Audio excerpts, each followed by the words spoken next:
हमारे साथ यूपी सरकार में कैबिनेट मंत्री संजय निषाद हैं। संजय जी, अंबेडकर जयंती है, हर जगह कार्यक्रम चल रहे हैं, आपके भी समर्थक यहाँ मौजूद हैं। क्या कुछ है आखिर अंबेडकर किसके हैं? क्योंकि समाजवादी पार्टी, बसपा, कांग्रेस सब इसी कोशिश में। सबके तो है अंबेडकर, लेकिन जिसने कहा जाता है अवसर मिलने के बाद लोगों से चूक हुई। अगर अंबेडकर के सपने पूरे किए होते तो शायद ये दलित, शोषित, वंचित आज इस तरीके से मारे नहीं फिरते। क्योंकि 10 साल के अंदर ही शिक्षा, क्योंकि उनका एक मूल मंत्र है, शिक्षित बनो, संगठित हो जाओ और संघर्ष करो। जो बुद्धिमान होता है वो दुनिया में सबसे ज़्यादा होशियार होता है, वो आगे चलता है। और शिक्षा ही छीन लिया था अंग्रेजों मुगलों ने, पिछली व्यवस्था ने छीन लिया था।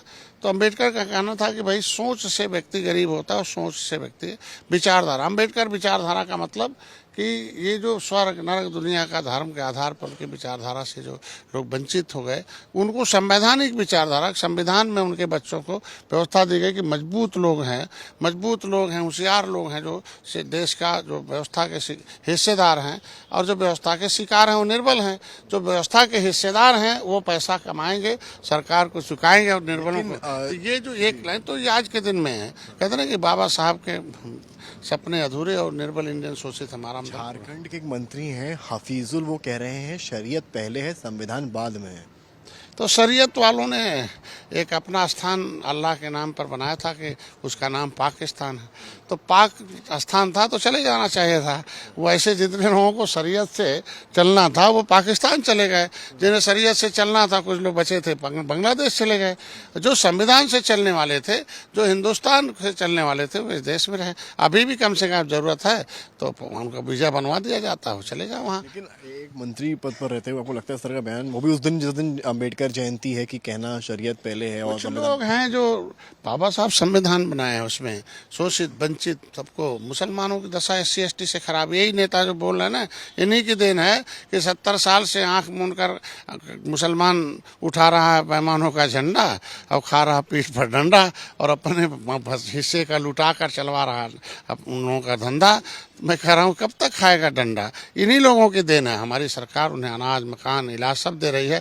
इसीलिए जो गरीब मुसलमान हैं, संविधान के तहत जो वक्फ बोर्ड में संशोधन करके अल्लाह के नाम पर बने हुए दान को अनुदान, मतलब नीचे रहने वाले, जाति में, पैसे में, बुद्धि में, समाज में नीचे हो, उसे अवसर देकर आगे बढ़ाया जाए। संशोधन करके संविधान के मुताबिक पसमानदा के बच्चे डॉक्टर, इंजीनियर बने, शिक्षा ले। ये अम्बेडकर का मिशन था, अम्बेडकर का मंत्र था कि लोगों को सरकार के पैसे से गरीब के बच्चों को पढ़ाया जाए, उन्हें सरकारी नौकरी देकर आगे बढ़ाया जाए, इनके बहन बेटियों की इज्जत सुरक्षित किया जाए। इसलिए उसमें लिखा है अनुसूचित जाति और जो अत्याचार निवारण अधिनियम है, इसके मतलब ऐसी जातियों में जो अत्याचार, मुसलमान पर भी अत्याचार, उसमें धर्म के आधार पर नहीं दिया गया। तो उसमें की बात की है, इमरान मसूद जो है कांग्रेस सांसद, वो कह रहे हैं कि मुझे, हम सरकार बनने के बाद हमें 1 घंटा मिल जाए, हम कानून ही बदल देंगे। 1 घंटे में ऐसे सोच वाले थे, पाकिस्तान में चले गए, रो रहे हैं ना।